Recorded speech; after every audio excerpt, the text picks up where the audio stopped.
दुख में सुमरन सब करे, सुख में करे न कोई। जो सुख में सुमरन करे, दुख काहे को होए।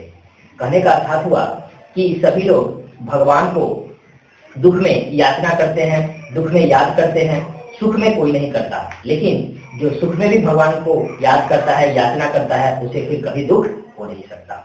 Welcome to my channel SK Rao classes. I am Sanjay. आज मैं लेकर आया हूँ 15 days daily English speaking course का डे 10। मीन्स ये आज 10वां दिन है 15 days daily English speaking course का। इससे पहले 9 वीडियोस जो है वो अपलोड हो चुके हैं, और यदि अभी तक आप लोगों ने उन वीडियोस को नहीं देखा है तो कृपया वीडियोस को देख लीजिए, जिनका लिंक इस वीडियो के डिस्क्रिप्शन बॉक्स में डाल दिया गया है। राइट, मीन्स अभी हम लोग जो है ये 15 डेज तक का ये सेशन चल रहा है और ये 10 नंबर का वीडियो। राइट, आज हम लोग जानेंगे सत्य या कल्पना सूचक वाक्य। इस तरह के सेंटेंसेस भी हैं जो इंग्लिश बोलने में काफी मददगार साबित होते हैं। इस तरह के सेंटेंसेस का भी यूज इंग्लिश में किया जाता है। राइट, तो आज मैं इसी को बताने वाला हूँ।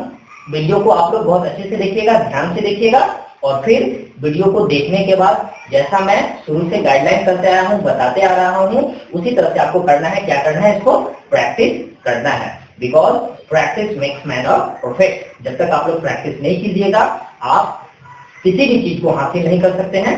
चाहे आप इंग्लिश सीख रहे हो या किसी भी मुकाम को हासिल करना चाहते हैं, तो आपको स्वयं ही प्रैक्टिस करना होगा। राइट, तो चलिए, सत्य या कल्पना सूचक वाक्य।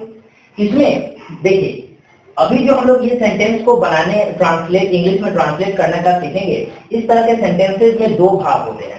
पहला भाग में यदि या अगर लगा हुआ रहता है, मीन्स ये शर्त बताएगा, कंडीशन बताएगा। यदि या अगर लगा हुआ रहेगा और कंडीशन बताएगा, और दूसरा जो भाग होगा उससे परिणाम का बोध होगा। मीन्स पहले भाग में कंडीशन बताएंगे, शर्त बताया जाएगा, और दूसरे भाग में इसका परिणाम होगा। राइट, और दोनों सेंटेंसेस का हिंदी जो होगा वो फ्यूचर में ही होगा, हिंदी। लेकिन इसका हम जब इंग्लिश में ट्रांसलेट करेंगे तो पहला जो हमारा सेंटेंस होगा सबऑर्डिनेट क्लॉज। सबऑर्डिनेट क्लॉज वो होता है जो इफ, व्हेन, वेयर, व्हाई ये सबसे स्टार्ट होते हैं, उसको सबऑर्डिनेट क्लॉज कहते हैं। तो सबऑर्डिनेट क्लॉज जो होगा वो हमारा होगा सिंपल प्रेजेंट टेंस में। यदि या अगर से शुरू होने वाले जो वाक्य होंगे उसको हम लोग बनाएंगे सिंपल प्रेजेंट में, और जो परिणाम वाला वाक्य होगा उसको हम लोग सिंपल फ्यूचर में बनाएंगे।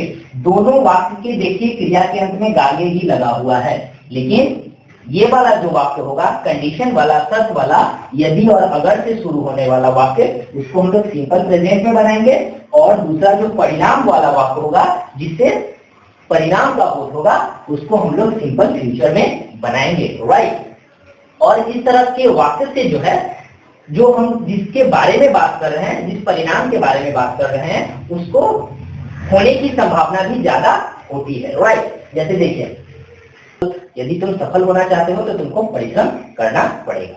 तो ये जो कंडीशन वाला सेंटेंस है जिसमें यदि या अगर लगा हुआ रहता है, उसको हम लोग बनाएंगे सिंपल प्रेजेंट से। राइट, बढ़िया से समझिएगा। देखिए, तो पहले क्या लिखेंगे? इफ हो गया, उसके बाद सबऑर्डिनेट क्लॉज। सबऑर्डिनेट क्लॉज जो इफ से सेंटेंस शुरू होने वाला होता है उसको हम लोग बोलते हैं सबऑर्डिनेट क्लॉज। तो इफ, उसके बाद सिंपल प्रेजेंट टेंस। तो सिंपल प्रेजेंट टेंस का क्या होता है? सब्जेक्ट प्लस वर्ब 1 या वर्ब 5, और उसके बाद ऑब्जेक्ट। ओके, तो तुम है तो लिखेंगे यू, वर्ब 1 तो वर्क हार्ड।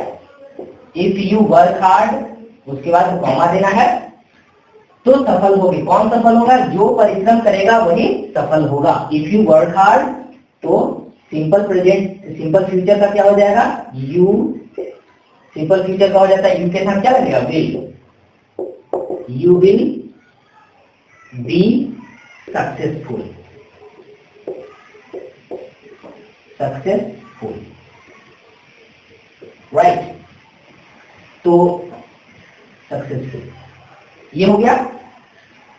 अब देखिए एक और सेंटेंस ले लेते हैं। यदि या अगर आप दवा खाएंगे तो जल्दी अच्छे हो जाएंगे। जैसे कोई व्यक्ति दवा नहीं खा रहा है, दवा खाने की उसकी इच्छा नहीं है, तो आप उसको समझाएंगे तो किस प्रकार से बोलेंगे?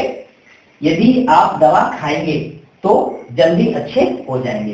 तो क्या लिखेंगे? इफ यू वर्ब 1 तो खाना का, यहाँ पर दवा जो है ईट का यूज नहीं करेंगे, जब भी हम किसी चीज को निगलते हैं खाने के रूप में तो हम टेक का यूज करेंगे, और जिसको हम चबा के यूज खाते हैं उसमें ईट का यूज करेंगे। तो दवा तो हम लोग निगल जाते हैं तो take. If you take medicine, if you take medicine तो जल्दी अच्छे हो जाएंगे। कौन? जो दवा खाएंगे वही ना। तो you will get well soon, जल्दी अच्छे हो जाएंगे। राइट, कितना आसान है। अगर या यदि हम लोग घर पर रहेंगे तो सुरक्षित रहेंगे, है ना। जैसे अभी सभी लोग यही एडवाइस देते हैं, सजेस्ट करते हैं कि ज्यादा से ज्यादा घर पे ही रहें बाहर जाने के लिए। तो इस तरह का यदि सेंटेंस किसी को हम लोग को सजेस्ट करना है, समझाना है, बोलना है तो कैसे उसको इंग्लिश में बोलेंगे? If we stay.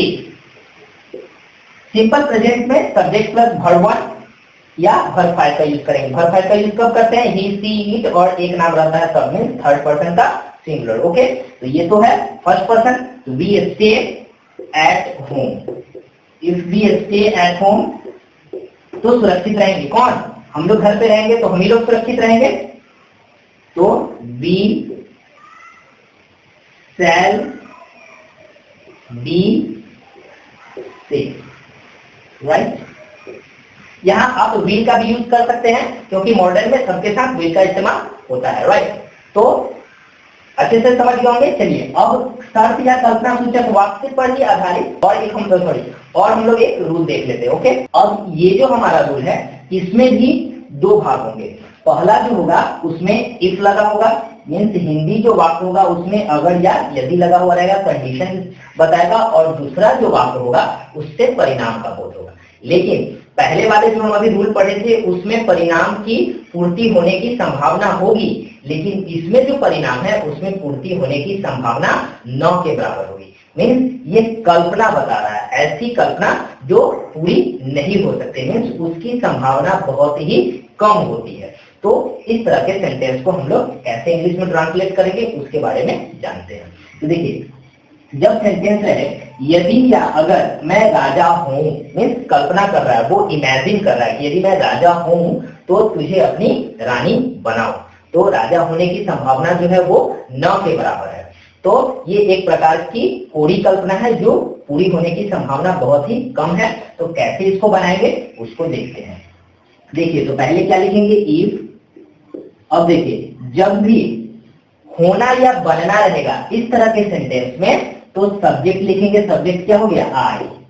अब देखिए, होना या बनना रहेगा इस तरह के सेंटेंस में जिससे कोई कल्पना का बोध हो, तो उसमें सब्जेक्ट कोई भी हो हम लोग सबके साथ क्या लगाएंगे? वर्ब लगाएंगे। Right, verb two. तो वर्ब जो है वो वर्ब टू है, तो पूरी कल्पना इस तरह के सेंटेंस में हम लोग सब सब्जेक्ट आई, वी, यू, ही, सी, इस सबके साथ हम लोग वर्ब का ही यूज करेंगे। सिर्फ इस प्रकार के सेंटेंस में, मैं बता रहा हूं बार बार, सिर्फ इस प्रकार के सेंटेंस में जिससे पूरी कल्पना होने का बोध हो और होना या बनना हो तो हम लिखेंगे वर्ब। इफ आई वर और क्या? राजा, king. If I were a king तो तुझे अपनी रानी बनाओ। तो कौन बनाएगा? जो राजा बनेगा वही। तो लिखेंगे आई, और उसके बाद क्या कह रहा है? वुड। वुड जो है हमारा वो पास्ट फॉर्म है, ये वर्ब टू है। राइट, पास्ट फॉर्म है किसका? विल का। तो आई सबके साथ वुड का यूज करना है, आई वुड। उसके बाद वर्ब वन, तो बनाना का क्या? मेक। आई वुड मेक, किसको? तुम्हें। Make you my queen. Right, if I were a king I would make you my queen. फिर से समझिएगा, जब भी होना या बनना हो और इस प्रकार की कोई कल्पना का बोध हो तो सभी सब्जेक्ट के साथ हम लोग वर्ब का यूज करेंगे। राइट, और उसके बाद फिर सब्जेक्ट प्लस वुड, फिर वर्ब वन का यूज करेंगे। ओके, अब देखिए एक और सेंटेंस देख लेते हैं। अगर या यदि मुझे पंख हो मीन्स क्या? मेरे पास। तो हैव का यूज करते हैं पास्ट का, लेकिन ये कोरी कल्पना है तो इसमें वर्ब टू का यूज करेंगे। सिंपल पास्ट टेंस, इसमें वर्ब टू का इस्तेमाल होगा। तो हैव का वर्ब टू क्या होगा? हैड। इसमें हम लोग हैड लिखेंगे। क्या लिखेंगे? इफ आई हैड, और पंख का क्या होता है? Wings. If I had wings, मैं तेरे पास उड़ आऊं मीन्स उड़ के आ जाऊं, तो आई कौन उड़ के आएगा, जिसके पास पंख होगा वही आई, तो लिखेंगे क्या उड़, उड़ के आना का फ्लाई, और किसके पास, तुम्हारे पास, टू यू, राइट। चलिए एक और सेंटेंस देख लेते हैं, अगर या यदि मैं प्रधानमंत्री हूं तो सभी को संतुष्ट कर दूं। तो ये कोरी कल्पना का बोध करा रहा है। कोरी कल्पना वैसी कल्पना जिसके पूरा होने की संभावना बहुत ही कम होती है। ओके, तो देखिए क्या बनाएंगे, इफ आई, अब देखिए होना या बनना है तो क्या लिखेंगे, word, if I were the prime minister, उसके बाद तो सभी को संतुष्ट कर दूं, कौन, मैं, यदि मैं प्रधानमंत्री बनूं तो मैं ही सभी को संतुष्ट कर दूं, आई वुड, सबके साथ वुड लिखना है, आई वुड, संतुष्ट करना का सेटिस्फाई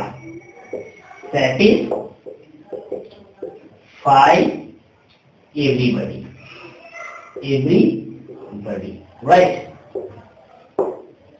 आशा करता हूं कि आप लोग समझे होंगे। चलिए अब शर्त और कल्पना सूचक वाक्य का एक लास्ट रूल देख लेते हैं। ओके, देखिए इस तरह के सेंटेंस में भी जो है वो सेंटेंस जो रूल है उसमें भी दो भाग होंगे सेंटेंस के, एक में जो है शर्त का बोध कराएगा और दूसरे में जो है परिणाम का बोध कराएगा, है ना।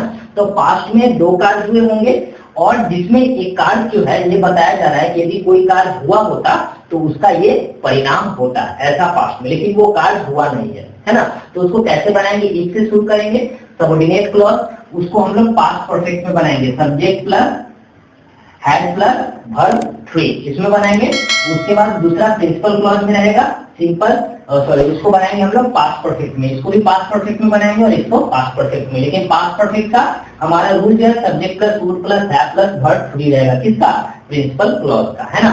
अब देखिए सेंटेंस कैसा रहेगा, यदि या अगर उसने परिश्रम किया होता, मीन्स यदि वो परिश्रम किया होता तो सफल हुआ होता, मीन्स वो सफल नहीं हुआ, यदि वो ऐसा किया होता परिश्रम तो सफल हुआ होता। तो उसको कैसे बनाएंगे, पहले सेंटेंस को शुरू करेंगे इफ से, इफ फिर लिखेंगे सब्जेक्ट, तो पास्ट परफेक्ट का रूल क्या है, सब्जेक्ट, तो सब्जेक्ट हो गया क्या, ही, उसके बाद लिखेंगे हैड, अब वर्ब थ्री, परिश्रम करना था, वर्क हार्ड, तो वर्क हार्ड का वर्ब थ्री हो जाएगा वर्क हार्ड, राइट। तो सफल हुआ होता कौन, जिसने परिश्रम किया वही सफल हुआ होता, तो ही वुड हैव, अब उसके बाद देखिए सफल होना का होता है बी सक्सेसफुल, तो यहाँ वर्ब थ्री लिखेंगे, तो बी का वर्ब थ्री हो जाएगा क्या, बीइंग सक्सेसफुल, राइट। चलिए एक और सेंटेंस ले लेते हैं, यदि उसने शादी की होती तो बना होता, मीन्स वह शादी नहीं किया।